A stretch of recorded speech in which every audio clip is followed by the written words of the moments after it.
নমস্কার আমার প্রিয় পশ্চিমবঙ্গবাসী, আপনাদের মনে অনেকের প্রশ্ন জেগেছে আজকের এই প্রেস মিট যেটা মমতা বন্দ্যোপাধ্যায় করেছিলেন সাংবাদিক সম্মেলনের পরে, যে তিনি বলছেন পদত্যাগ করবেন না। এর ফলে কি হচ্ছে, প্রচুর মানুষ ভেবে ফেলেছেন যে আমাদের রাজ্যে কি দুটো মুখ্যমন্ত্রী থাকবে, এটা কি পসিবল, মানে কি হবে, সেটা অনেকের প্রশ্ন রয়েছে। তিনি যদি পদত্যাগ না করেন তাহলে কি নতুন মুখ্যমন্ত্রী আমরা পাবো না? এটাই কি এখন একটা বড় ইস্যু? তো এটাই বলার জন্য এই ভিডিওটা বানানো। মমতা ব্যানার্জি হেরে গেছেন সাংবিধানিকভাবে, রাজনৈতিকভাবে তিনি হেরে গেছেন। আর সংবিধান যেটা বলছে যিনি হেরে গেছেন তার ভ্যালিডিটি শেষ হয়ে গেছে। ঠিক ওই ওয়েট টিস্যু পেপারের মতো, যতক্ষণ ওয়েট আছে, ভিজে আছে, ততক্ষণ সেটা কার্যকরী, শুকিয়ে গেলে সেটার কোনো কাজে লাগবে না। তো মমতা ব্যানার্জির অবস্থা এখন সেই জায়গায় দাঁড়িয়েছে। তিনি পদত্যাগ করুন কিংবা নাই করুন, কিচ্ছু যায় আসে না, কিচ্ছু যায় আসে না। আপনাদের একটু বলে দিই, মমতা ব্যানার্জির এখন কাজ হচ্ছে কেয়ারটেকার মুখ্যমন্ত্রী। এখন যে পুলিশ প্রশাসন রয়েছে এটা গভর্নর কিন্তু চাইলে কন্ট্রোল করতে পারে, কিন্তু এই মুখ্যমন্ত্রী যিনি চলে যাচ্ছেন তাকে একটা সুযোগ দেওয়া হয়। 2-3 দিনের যে প্রসেসটা হবে, অর্থাৎ বিজেপির তরফ থেকে যে মুখ্যমন্ত্রী নির্বাচিত হবেন, যিনি শপথ বাক্য পাঠ করবেন, তিনি যতদিন না রেডি হচ্ছেন, এই প্রসেসটা পূর্ণ হচ্ছে, সেটা 2 থেকে 3 দিন, ততদিন পর্যন্ত এই মুখ্যমন্ত্রীকে কেয়ারটেকার মুখ্যমন্ত্রী হিসেবে রাখা হয়। তো এই জন্যে এখন গভর্নর কিছু বলবেন, কিন্তু এরপর যদি এটা বাড়াবাড়ি পর্যায়ে চলে যাচ্ছে, এর কারণে যদি কোনো আইন শৃঙ্খলা অন্যদিকে চলে যাচ্ছে, দাঙ্গা হাঙ্গামা হচ্ছে, তখন তখন কিন্তু আমাদের গভর্নর স্টেপ নিতে পারে। কি স্টেপ নিতে পারে? ইমিডিয়েটলি এই মুখ্যমন্ত্রীকে ডিসমিস করে দিতে পারে। সে রিজাইন লেটার দিক বা না দিক কিচ্ছু ম্যাটার করে না, তখন গভর্নর পুরো ব্যাপারটা টেক ওভার করতে পারে যতক্ষণ না নতুন মুখ্যমন্ত্রী আসছে।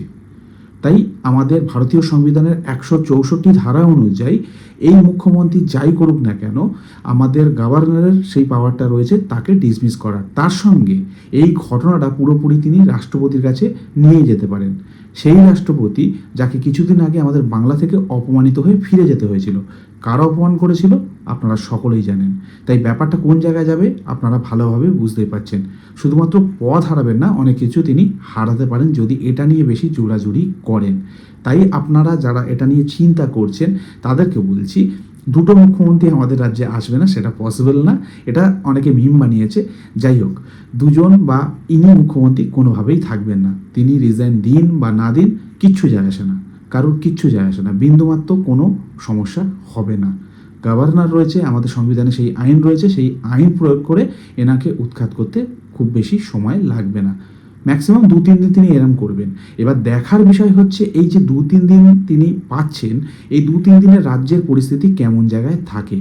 এই 2-3 দিনকে কাজে লাগিয়ে অনেক কিছু করা যেতে পারে। যেহেতু তিনি এখনো পর্যন্ত কাগজে কলমে মুখ্যমন্ত্রী, হতে পারে অনেক রকম ডকুমেন্ট থাকে, অনেক রকম ফাইলস থাকে, সেগুলো এদিক ওদিক হতেও পারে। এই ঘটনার বাইরে এই মুখ্যমন্ত্রীর খুব একটা বেশি কিছু কাজ থাকে না, কারণ আইন শৃঙ্খলা ভেঙে পড়ে না, কোনো ধরনের প্রেশার তৈরি হয় না, আনটিল আনলেস যদি এই সমস্ত পার্টির কোনো লোকের মধ্যে সেই মনোভাব থাকে। তো মমতা বন্দ্যোপাধ্যায় নিজেও এই প্রসেসের মধ্যে দিয়ে গিয়েছিলেন, কিন্তু সেখানে প্রসেস অনেক আলাদা ছিল। 2011 সালে বুদ্ধদেব বাবু দুপুরবেলা গিয়েই রিজাইন দিয়ে চুপচাপ পেরিয়ে চলে এসেছিলেন, কোনো কথা বলেনি। 34 বছর ক্ষমতায় থাকার পরে একটা সরকার চুপচাপ কোনো রকম কথা না বলে, কোনো রকম এরকম আলাপ আলোচনা না করে নিজেদের মতন রিজাইন দিয়ে সবাই বেরিয়ে গিয়েছিল। তো সেটা ছিল বামফ্রন্ট সরকার এবং বুদ্ধদেব ভট্টাচার্য। কিন্তু আমাদের এখন কথা বলতে হচ্ছে মমতা ব্যানার্জি এবং তার সরকারকে নিয়ে। পুরো সিনারিও আলাদা, আইডিওলজি আলাদা, সমস্ত কিছু আলাদা। তো মমতা ব্যানার্জি বুদ্ধদেবের মধ্যে কোনো কম্পারিজন হয় না, কারোর সাথে কারোর কম্পারিজন হয় না, বুদ্ধদেব বাবুর সাথে তো কোনোভাবেই হয় না। তো যাই হোক, যারা এই বিষয়টা নিয়ে ভাবছিলেন যে যদি মমতা বন্দ্যোপাধ্যায় পদত্যাগ না করে তাহলে কী হবে, কিছুই হবে না।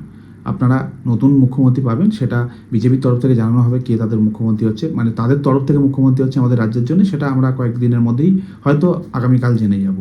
তো মমতা বন্দ্যোপাধ্যায়কে নিয়ে আলাদাভাবে টেনশন করার কিছু নেই, কারণ উনি নিজের মনে মনে এগুলো ভেবে ফেলেছেন। সেটা ওনার ভাবনা, ওনার কাছেই থাক। আইনত তিনি কিছু করতে পারেন না বা কোনোভাবে তিনি মুখ্যমন্ত্রী থাকতে পারবেন না। যখন আমাদের সংবিধান এই জিনিসগুলো বলেছে, সেগুলো পালন করাই হচ্ছে বুদ্ধিমানের কাজ। যদি পালন না করতে পারেন বা পালন না করতে চাইছেন, তার জন্য অন্য ব্যবস্থা রয়েছে। তো সেটা ভবিষ্যতেই কথা বলবে যে কোন ব্যবস্থার মাধ্যমে আমরা মমতা ব্যানার্জিকে তার সিংহাসন থেকে নেমে যেতে দেখব। তো যেরকম আমরা একটা মিম কিছুদিন আগে দেখছিলাম যে এ সিংহাসন মেরা হে, এ সিংহাসন মেরা হে, বিদ্যা বালানের ভুলভুলাইয়া 2 মুভির সম্ভবত একটা ক্লিপ।